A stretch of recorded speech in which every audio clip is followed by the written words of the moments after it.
Man, I'm still pumped after that win yesterday. But here's the race recap. I'm still pretty dang happy about this. I woke up, I was like, thank God it wasn't a dream. I really did think it was, but it wasn't. But gonna start off with a couple things. First off, we're at 89 subscribers, only 11 away from 100.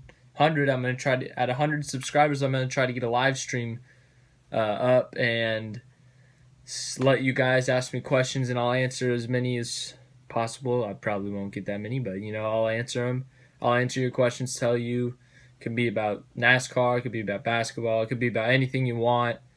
So that will happen at 100 subscribers if I can get it set up. We're at 89 right now, so go tell your friends about the channel to subscribe. Also, breaking news just recently, it's trending on Twitter, but Brian France was arrested last night at about 7:30 for drunk driving and having possession of drugs. That's the guy who's running this sport. Yeah, but back to the good news, the good things that happened yesterday, which was a Chase Elliott victory at Watkins Glen.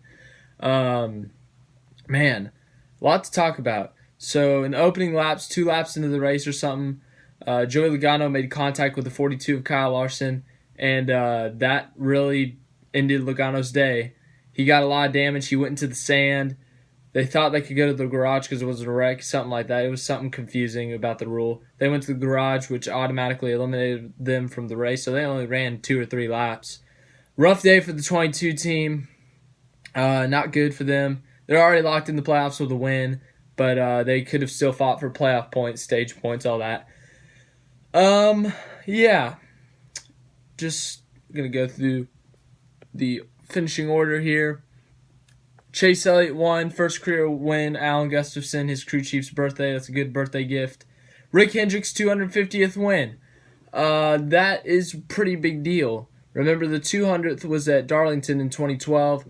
That was a pretty big deal. This is 50 wins later, 6 years later. But big deal, obviously. I talked about in my Is Hendrick coming back. I was talking about the speed that Chase Elliott had shown in the past couple weeks, and that he had potential to get that 250th win. Fuel mileage could have gotten it, blah, blah, blah, blah, blah. This week, he got that win for Hendrick. Hendrick, obviously, the success they've had with Johnson, Jimmy Johnson, 7-time champion, 83 wins. Jeff Gordon, a 4-time champion, 93 wins. You've had a lot of success in this program, so this year's been a down year. But to finally get that first win for Hendrick and the second win of the year for Chevy all the way back to the Daytona 500, that's also a really big deal and a very, very good win for not only Hendrick but for the Chevys here. Someone did point out, I thought this was funny. So Chase Elliott has a bunch of big name sponsors: Mountain Dew, Hooters, Napa, and his first win came in a Sun Energy One car. And he was like, he told the story of why he got the new paint scheme for the Sun Energy One. He said that the guy, I don't know if it's the guy that works for Hendrick Motorsports that's like got the connection to Sun Energy One, or if it's a Sun Energy One guy. I think it's a Sun Energy One guy, but he races cars as well, and he was in some small race or something, and he had a paint scheme that looked like, and Chase Elliott said, "I like that. Is there any way we can get it on my car?" And he said, "Yeah, sure thing." And so that's where the paint scheme came from. For all you curious, that's what he said in the media center yesterday. Second, Martin Truex Jr., that him and Elliott were battling it out at the end. They had a 20-second gap back to third place, and Truex ran out of fuel, but he was able to make it to the stripe before the third place Kyle Busch. Kyle Busch said, "Nothing surprises me," once again. Fourth, Daniel Suarez. A really good day for him. He's got 2 consecutive top 5 runs. He's probably next in line for that first win. Elliott knocked that off the list. Eric Jones has done that this year. So Daniel Suarez, he's looking for his first career win to lock himself in the playoffs. That's the only way I think he can get in. We'll talk about that later in the Bubble Watch at the end of this video.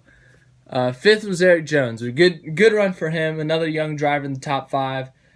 6, Kyle Larson. As I said, he got rear-ended earlier. He rallied for a top 10. Jamie McMurray, a really good 7th place run. He needed that. William Byron, another top 10 with an 8th place run.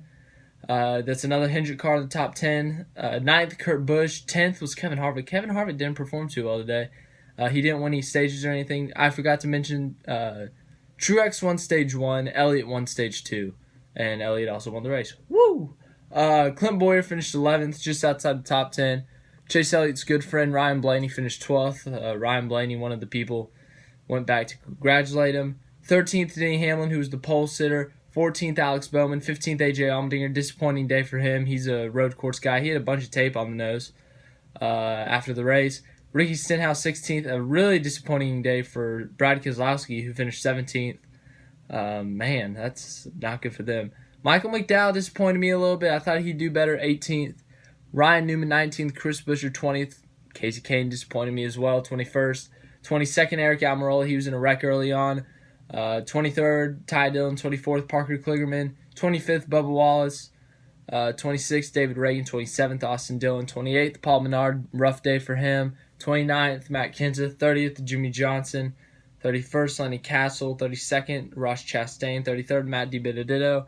34th, Cole Witt. 35th, Spencer Gallagher. 36th, Josh Bilicki. 37th, Joey Logano. I talked about the Jimmy Johnson thing, the push, in my last video. I'm pretty sure you can go watch that. Yeah, it was really cool to see. Much respect gained for Jimmy Johnson. I already had a lot of respect for him, but his respect level went up +10. So yeah, definitely really cool to see. On to the Bubble Watch. I love the Sun Energy one. No, I love this even more than earlier. So yeah. Bill Elliott wore the stat, Alan Gustafson wore the stat, so we're basically like all connected. We're best friends, you know what I mean? Yeah, that's a joke. If you don't get it, then okay. But the playoffs, locked in. Kyle Busch, Kevin Harvick, Martin Truex Jr., Clint Boyer. For the first time in his career, he doesn't have to worry about being in the bubble for points anymore because it's his first career win. He doesn't have to worry about pointing his way in. Chase Elliott, woo! Doesn't have to worry about pointing his way in anymore. Joey Logano, Austin Dillon, and Eric Jones all have wins that got them into the playoffs. So, the standings right now. Kyle Busch, 6 wins, 35 playoff points. First. Second in the playoff standings, Kevin Harvick with 6 wins, 33 playoff points. Martin Truex Jr. in third with 4 wins, 27 playoff points. Fourth is Clint Boyer with 2 wins and 10 playoff points. Fifth is Chase Elliott with 1 win and 8 playoff points. Stage win at New Hampshire, stage win at Pocono, stage win at Watkins Glen, and the race win at Watkins Glen. That is his 8 playoff points. Joey Logano sits in 6th, 1 win, 7 playoff points. Eric Jones, 7th with a win and 5 playoff points. Same with Austin Dillon. Moving on to the points. Pretty much locked in, I'd say. Our locks are Blaney through Kurt Busch, which is 9 through 13. Kurt has a couple stage wins. He's 244 points above the cut line. Brad Keselowski has 4 stage wins. He's 209 points above the cut line. 199 points above the cut line is Larson. Denny Hamlin is 2 stage wins at 189 above the cut line. Blaney has 4 stage wins and is 178 above the cut line. My bad. In the pretty safe, but if something goes wrong, are Jimmy Johnson, Eric Almirola. Eric Almirola is 141 points ahead. He has a stage win, but yeah, he wants to win to lock himself in. That's about the position Elliott was in. Johnson, 102 points. He can't have any more bad days like today. He got lucky that guys like Menard had bad days. Bowman, 62 points above the cut line. He is in the most danger of missing out of people that are in. Stenhouse, he's 62 points out with 2 stage wins. Paul Menard is 72 with 1 stage win. Everyone else is 89 or points or more. Daniel Suarez, 89. Everyone else is 90 or more. So I'd say I still like what's happening right now. I like it because 3 Hendrick cars are in, but I'm saying that I think that this is it. I don't think Stenhouse can outrun Bowman, and he has to win to get in. He can't outrace Bowman. Bowman has a better car. The only way Stenhouse makes it in is if Bowman has a couple bad weeks and Stenhouse has a really couple good weeks. I mean, Stenhouse is one of his best tracks statistically is Bristol. That's coming up in a couple weeks, so he's really looking forward to that. That's his best shot at a win, so he can win there to lock himself in. Bowman, obviously, if he wants to confirm his safety, he wins. That would put Johnson on the bubble. So the point is, if someone wins, it could shift everything like Chase Elliott.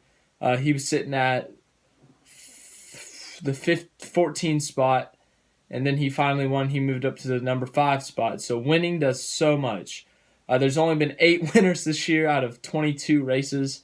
It's insane, but man, I'm so happy Chase Elliott won. Get that bubble off your back. See what I did there.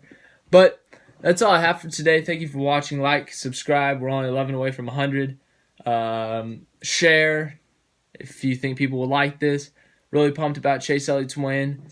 Gives them more of a kind of laid-back, risk-taking. You can go out and do this. You can go for more wins now. You can be more aggressive with the calls. Alan Gustafson.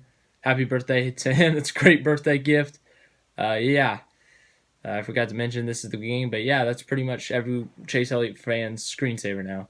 So I know I'm weird like that, but thank you for watching so much. Go watch my reaction if you haven't seen it. It's basically just me hugging my dog and then just screaming a bunch, and man, we're all happy. All us Chase Elliott fans are happy. Awesome to see the support from the whole all of these drivers saying congrats to Chase. Man, I really don't know what else to say, but all us Chase Elliott fans are happy. Even if you didn't win this race, I think you'd be happy to lose to him. He really deserves the win. So like Truex, he was disappointed, but he's like, man, if we're gonna lose to anyone, it's got to lose to Kyle Busch. He's Kyle Busch, so he wasn't too happy about losing. He's like Ricky Bobby. He doesn't like to lose. He wants to go fast, but big win, big day. It's great. Him and Bill had a great moment. Bill Elliott was there as one of his spotters. Him and Jimmy Johnson had that moment. So really cool to see him, his dad, and then him and his teammates. Really not disappointing, but it's really sucks that Rick Hendrick wasn't there for his 250th win, but he'll still get a plaque or something. I mean, they'll get something fancy. They'll do something to that car. They'll memorize it. They'll put it in the museum for the 250th, because when I went there, they had Jimmy Johnson's car from the 200th. So, I'm just spitting out things now that you don't care about, but really happy. So thank you for watching.